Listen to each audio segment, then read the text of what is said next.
Well, the snow has been falling now for a few hours across southern Wisconsin. A winter storm making driving a bit of a challenge. Parts of the area could see up to 8 inches before things are all over. We have live team coverage of the storm with crews in Dane and Rock counties. Well, we start though with Gary Canalti, who has spent several days now monitoring this system as it moves in. Gary?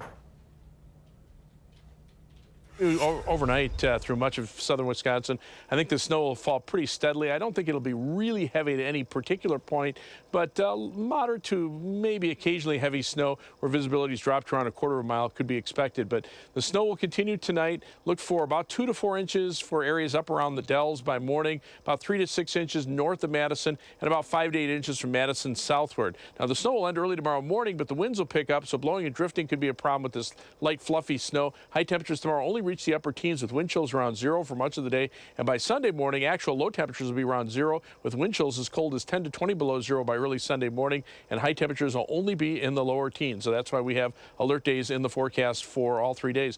Now on Doppler track, very steady snow continues across southern Wisconsin. The darker band of blue, which runs just south of Madison, between Madison and Janesville, back toward the area around Dodgeville. That's where the heaviest snow is falling right now. Snow totals will probably end up somewhere, like I say, heaviest in the maybe as much as 7 or 8 inches down toward the Illinois state line.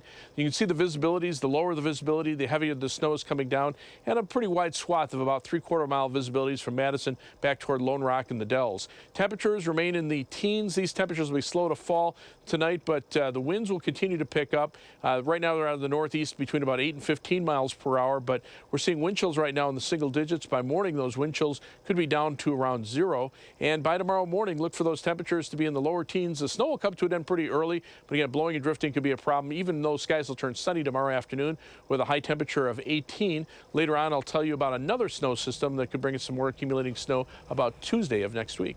All right, Gary, thank you. And several communities have already declared snow emergencies. It varies depending on which municipality we're talking about. Most run until at least tomorrow afternoon. There are typically special parking restrictions that go hand in hand with these snow emergencies. You can find out the details online at our website, channel3000.com. Other than today and New Year's Eve, we've really seen very little snow in this winter season. Snowplow drivers say they are ready for the chance to work. Our Madeline O'Neill is monitoring conditions for us now on Madison's west side. Maddie?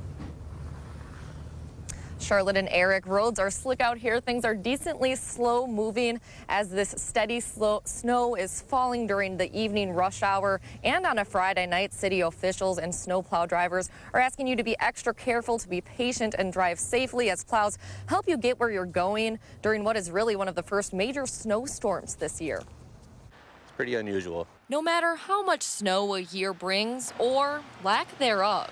Like I said, you just prepare for when the snow does fly. Barnes snow removal manager Mark Wenkman has to be ready. That's the key, is to be prepared. The trucks must be good to go. And when you have enough time like we've had this winter, it makes that pretty easy. And the drivers, too. And it can be a physical and mental challenge to do snow removal. You're up at late hours and long hours. With a lack of hours so far this year, some drivers are getting antsy. Of course, people like to stay busy and earn a good paycheck, and that can be difficult sometimes. But with snow finally on its way, comes long hours of work. I would say somewhere in the neighborhood of 12 to 16 hours, roughly.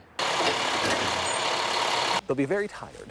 They'll be thankful for the paychecks, but they're definitely going to earn it. The city of Madison is preparing too, with dozens of salt trucks ready to loop routes covering half of city roadways. We fully plan on working all through the night, just kind of looping through those salt routes again and again. Streets Division spokesperson Brian Johnson says this snowstorm is easier to plan for than the icy mix New Year's Eve brought. When we put the salt down, we know rainwater isn't going to just wash it right away into the gutter. With a light winter so far, Johnson wants to make sure the average driver is ready. We're going to need to relearn those winter driving habits already, where we're going to need to be slow and patient and alert. Because in Wisconsin, we have to be prepared for anything.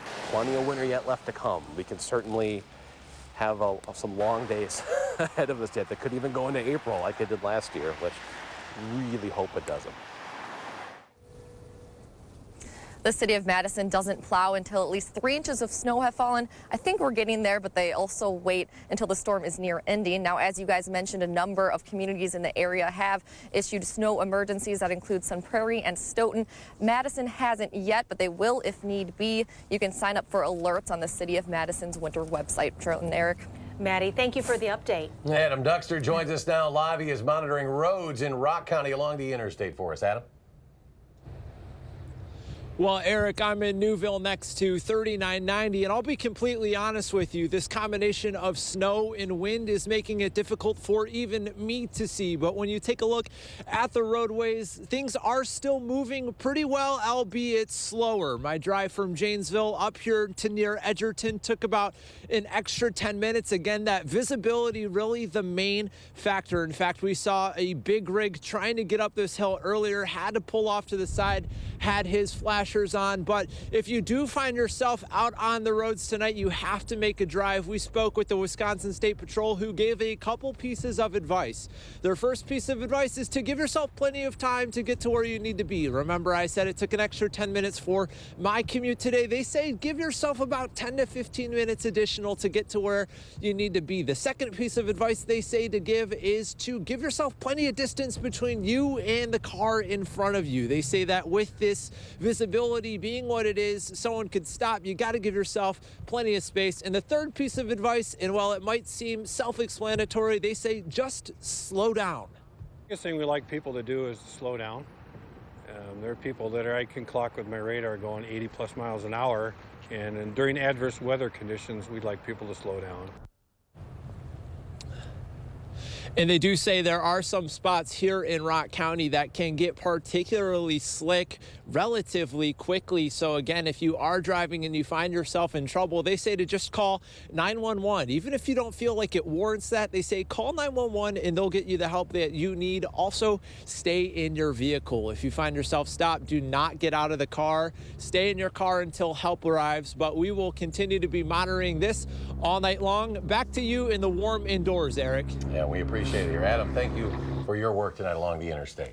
New guidelines from AAA show you don't need to give your car plenty of time to warm up. The Environmental Protection Agency agrees with AAA that warming up your car is not helpful and also wasteful. Both say cars only need to be in idle for 30 seconds. After that, you are using more fuel than restarting your car. That doesn't mean you should speed right off. It is recommended you keep it under 45 for the first 5 minutes of your drive. But when it comes to the cold, your battery should probably be more of a concern than your engine. If your battery doesn't have enough charge in it to crank over in extreme cold temperatures, unfortunately, you're not going to find that out until it's not cranking over. That's why we really do recommend that people get their battery serviced and checked at the beginning of winter. Some major cities like Minneapolis, Chicago, and New York are taking this a step further, actually restricting how long the average driver can idle his or her car. Minneapolis, for example, limits the length of idling to 3 minutes. If you're found idling for longer, you'll have to pay a fine. If your plans depend on the weather, make sure to download our Channel 3000 First Alert Weather and Traffic app. Stay safe and informed with News 3. We do have some breaking news tonight. The Dane County Medical Examiner has released now the identity of a body found in Marshall is that of Kurt Meyer of Cottage Grove. Our Keely Arthur spoke to the people who found Meyer's body yesterday morning. The dog was dragging and pretty much pulling us all the way up to this line here. Jeff and Sue LaBelle were letting their dog Peanut out like any other morning when they spotted a not so familiar sight in the distance. I told her, well, here, hold on to the dog, and I walked out there, and the closer I got to it, the more it was a body. I got about maybe 3 feet from it, and I looked and I hollered to see if he'd respond.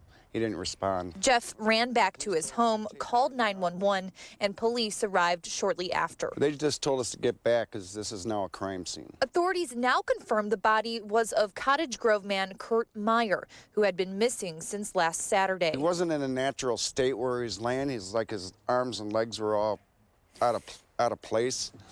You know, like he was thrown there. The LaBelles say they are stunned by the incident. It was scary last night trying to get to sleep. I still haven't got any sleep. And their thoughts are with Meyer's family. I sure hope they get closure.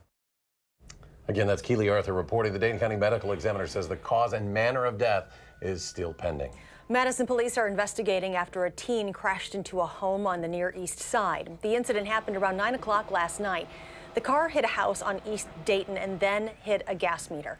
Homes within a block radius of the crash were evacuated. Officers arrested 19-year-old Cade Hellenbrand for first offense operating while impaired. But Hellenbrand tells News 3 he has had a seizure disorder since 2012, and that is what caused him to crash. I wanted to let my family know that I was okay and that everyone who heard it knows that I had a seizure and it wasn't impaired driving by drugs or anything like that.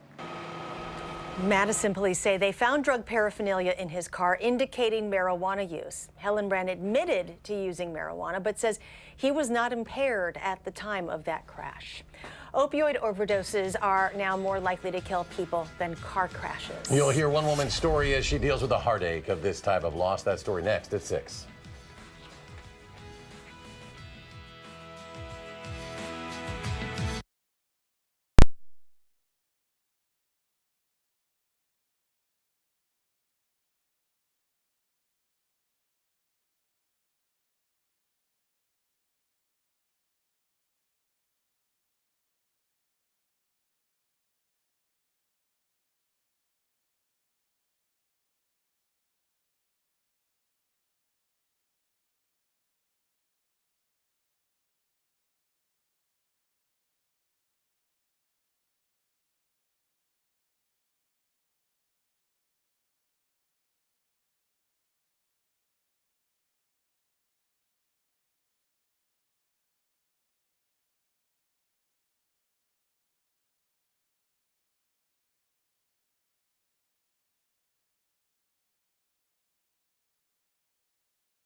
Welcome back. For the first time in U.S. history, a new study finds more people are dying from opioid overdoses than car crashes. Our Jamie Perez shares how the opioid epidemic is impacting those in our community.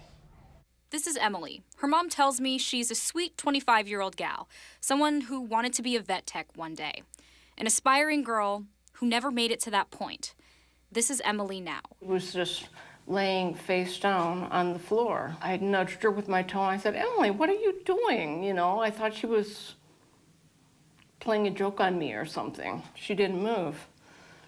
And I called 911 and fell to my knees and I just started screaming, you know. I couldn't believe it. Emily died of a heroin overdose on January of 2013. You don't expect your children to die before you. Emily was prescribed Oxycontin for 6 months, but by then she was addicted and turned to heroin. I thought after the first time that she had overdosed, I thought she had learned her lesson. Emily would overdose a second time and a third, which would be her last. I think it's one of those things that you never get over. It's something hundreds of people never get over and still deal with to this day, as this epidemic continues to grip lives on all corners of the map. She's not alone, and that's the thing that really bothers me, that there are so many people. Nearly 800 people die from opioid overdoses every week in this country. The chances of dying from an overdose now exceed the chances of dying in a car crash. It's something we're seeing right here in Madison. How many calls for overdoses do you think you get in a week? Well, countywide, probably a dozen or more.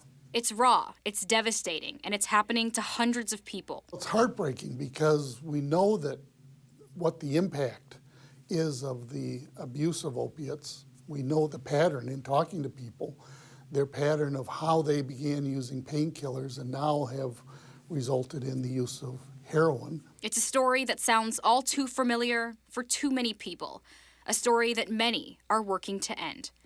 In Madison. You know, I would have done anything. I would do anything to have her back.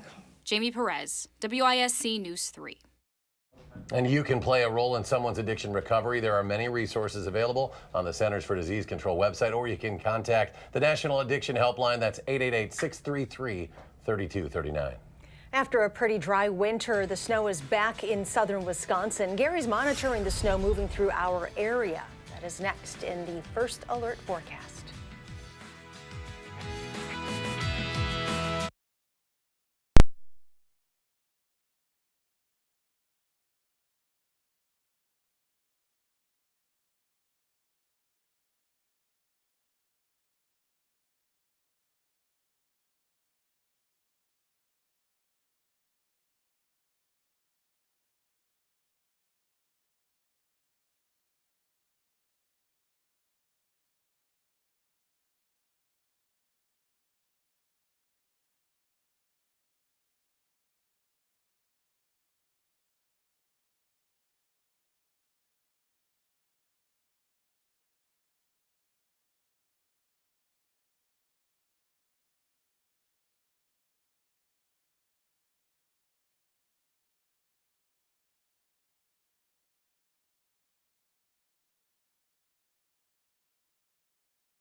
Well, the snow is falling pretty steadily in the backyard, as you guys can see, and it looks like it'll continue through much of the night before things actually start to settle down by early tomorrow morning. We have alert days in the forecast for tonight, for tomorrow, and also for Sunday as well. This is for snow tonight, accumulating anywhere from 2 to 4 inches in the northern parts of our viewing area, about 3 to 6 inches north of Madison, and about 5 to 8 inches from Madison southward toward the Illinois state line. Then as the snow ends tomorrow, we could see some blowing and drifting snow.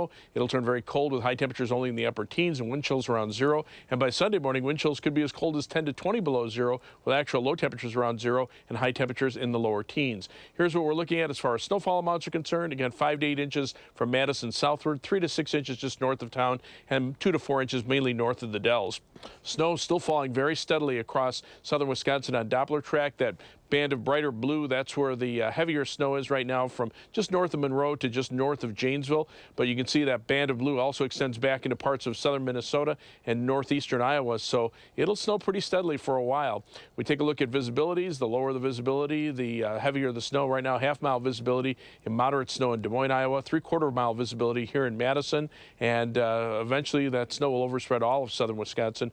Winter storm warnings are in effect for Dane County and areas to the south and to the west through early tomorrow morning. Southeastern Wisconsin, that warning runs until noon tomorrow. And then winter weather advisories are in effect north of Dane County for slightly lesser amounts of snow.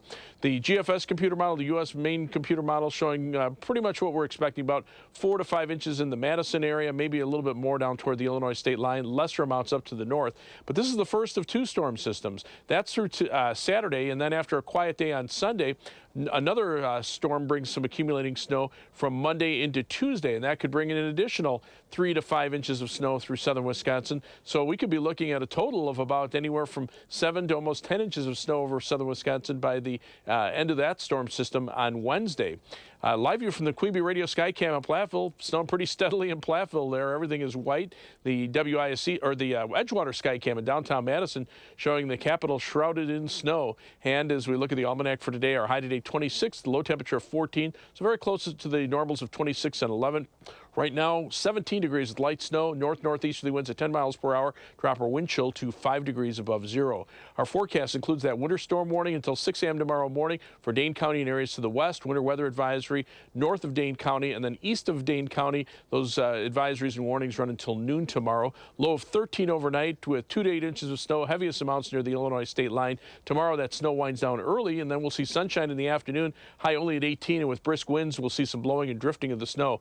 Expect future track to show the snow continuing overnight, ending tomorrow morning. We'll see some sunshine tomorrow afternoon, but the winds will cause some blowing and drifting snow. By Sunday morning, temperatures will be just above zero with wind chills to 20 below zero, and high temperatures only around 10 or a little bit above on Sunday. Again, those snowfall amounts 2 to 8 inches through the overnight hours. 7 to 10 day forecast. Look for that next chance of snow from late Monday into Tuesday of next week. That'll be followed by colder weather for the rest of the week, and then another chance of snow for the following weekend. I just want to show first alert traffic here, the live view from the DOT camera on the Beltline of Fish Hatchery Road. Very slow traffic. Beltline a mess in both directions between Stoughton Road and Verona Road. Right now, traffic times over a half hour in each direction between University Avenue and the interstate. So allow yourself some extra travel time if you're out and about tonight. Okay. Well, despite the weather, the games must go on. Still a handful of high school games on the schedule tonight. Jay Wilson joins us live with a preview of our game of the week. That's next in sports.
Well, there are two teams tied for second place in the Big 8 right now, so naturally, they're the two teams playing each other tonight for our Prep Mania Game of the Week. Jay Wilson joins us live now with John Boyle with a preview of what will hopefully be another barn burner, Jay. Hey there.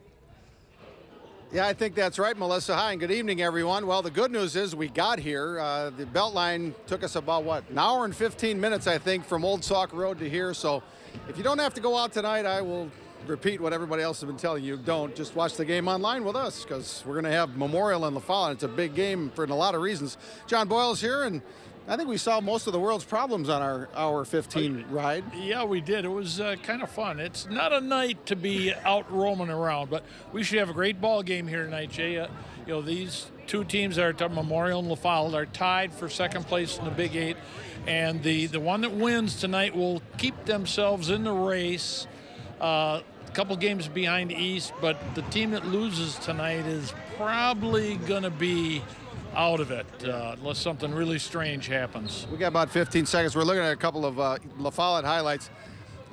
They almost knocked off East. This is a team that can do some things. Yeah, they should have beat East. I think East got a little lucky to beat them the other night, and La Follette and Memorial, the last time they played, they had a real close game, and Donnell Gray, one of La Follette's better players, didn't play in that game. So it should be a very competitive basketball game. And again, don't go out. Just stay in home and watch on your laptop or whatever, or your phone, and it's on channel3000.com, live 7:15, Madison Memorial at Madison La Follette boys basketball. Hope to see you then. Melissa, back to you. Thanks, Jay. Excellent advice there. Well, on to the big game this weekend. Second-ranked Michigan in town for an 11 a.m. tip-off tomorrow morning on ESPN. The Wolverines are one of the two teams in the country that are currently undefeated. The other one is Virginia. Now, head coach John Beilein's squad has won 31 of its last 32 games. They're coming off of a 20-point win over Northwestern, in which 4 players were in double-digit scoring, and the team as a whole made 11 three-pointers. Now, head coach Greg Gard not phased, just some solid fundamentals being instilled in Ann Arbor.